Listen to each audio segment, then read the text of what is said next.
Promotion અને ઇનામની લાલચમાં railway વિભાગના 3 કર્મચારીઓએ સુરતમાં કિમ કોસંબા વચ્ચે ટ્રેન ઉથલાવવાના પ્રયાસ કર્યાનો ચોંકાવનારો ખુલાસો થયો।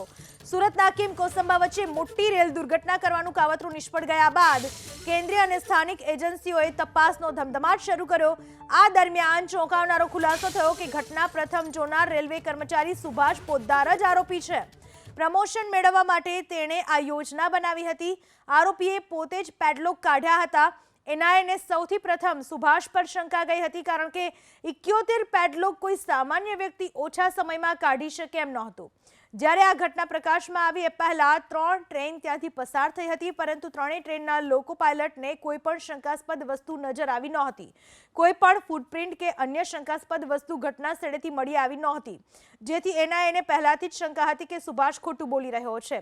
જે બાદ સુભાષ પોદ્દારની કડક પૂછપરછ કરતા મનીષ મિસ્ત્રી અને સુભાષ જયસ્વાલ નામના અન્ય 2 કર્મચારીઓની પણ ષડયંત્રમાં સંડોવણી ખુલી।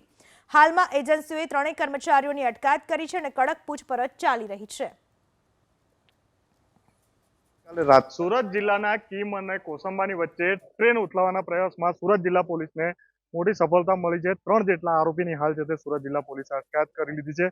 આ ત્રણેય આરોપી એ જ છે જે એક સમયે રેલવેની અંદર ગેંગમેનનું કામ કરી રહ્યા હતા અને જેમની સતર્કતાને લઈને જ આ આખો અકસ્માત થયો હતો, પરંતુ આખી ઘટના છે તે આ 3 ઈસમો દ્વારા છે તે ઉપજાવી કાઢવામાં હતી। ખાસ કરીને આ ત્રણેય જે ઈસમો છે તે રેલવેના જ કર્મચારી છે। 3 પૈકીના બે જે આરોપીઓ છે તે રેલવેના પરમનન્ટ કર્મચારી છે, જ્યારે એક આરોપી જે છે તે કોન્ટ્રાક્ટ પર કામ કરે છે। ખાસ કરીને સુભાષ કૃષ્ણદેવ પોદ્દાર અને મનીષ કુમાર સુરદેવ મિસ્ત્રી છે તે બંને રેલવેના પરમાનન્ટ કર્મચારી છે, જ્યારે શુભમ શ્રીપ્રકાશ જયસ્વાલ છે તે કોન્ટ્રાક્ટ પર રેલવેમાં કામ કરી રહ્યો હતો। ખાસ કરીને જે રેલવે દ્વારા આવી કોઈ કામગીરી બાદ જે એવોર્ડ અપાતો હોય છે તે એવોર્ડ મેળવવાની આશામાં ખાસ કરીને આ રીતનું આ કૃત્ય કર્યું હતું। છેલ્લા 36 કલાકથી સુરત જિલ્લા પોલીસ એલસીબી એસઓજી તેમની છે તે પૂછપરછ કરી રહી હતી અને ગઈકાલે રાત્રે છે તે આ 3 પૈકીનો એક જે આરોપી છે તે તૂટી જતા સમગ્ર ઘટનાનો ભાંડો ફૂટી ગયો હતો।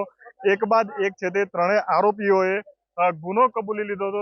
ત્રણેયની 1 બાય 1 છે તે પોલીસ દ્વારા પૂછપરછ કરવામાં આવી હતી અને પૂછપરછમાં ત્રણેયના જે નિવેદનો હતા તેની અંદર ફેર પડતા આખરે છે તે આ ભાંડો ફૂટી ગયો હતો અને હાલ છે તે સુરત જિલ્લા પોલીસે ત્રણેયની અટકાયત કરી લીધી છે। હાલ છે તે થોડા સમય બાદ સુરત જિલ્લા પોલીસ વડા સમગ્ર બાબતે છે તે પ્રેસ કોન્ફરન્સ કરવાના છે અને એની પાછળનું મોટિવ અથવા તો બીજા જે કંઈ પણ કારણો હોય અથવા તો જે કંઈ પણ હકીકત હોય તે પ્રેસ કોન્ફરન્સ બાદ જ છે તે સામે આવે એવી શક્યતા છે। હાલ છે તે સુરત જિલ્લા પોલીસ છે તે તમામ આરોપીઓને લઈને હાલ સુરત સિટી ખાતે આવેલી એસપી ઓફિસ જવા માટે હાલ છે તે અહીંથી રવાના થઈ રહ્યા છે। દ્રશ્યોમાં જે રીતે જોઈ શકાય છે કે છેલ્લા 36-48 કલાકથી સુરત જિલ્લા પોલીસ જેની પાછળ લાગી હતી, જે ઘટના પાછળ લાગી હતી, તેનો છે તે નિવેડો આવી ગયો છે, તેનો ઉકેલ આવી ગયો છે અને તમામ આરોપીઓને છે તે હાલ પોલીસે છે તે ઝડપી પાડ્યા છે। ખાસ કરીને એનઆઈએ અને એટીએસની ટીમ પણ અહીંયા હાજર છે।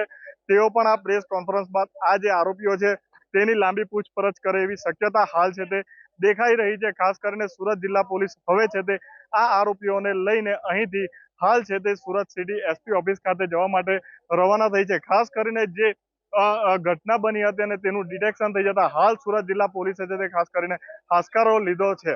ઇન્દ્રમલ શાહ, એબીપી અસ્મિતા।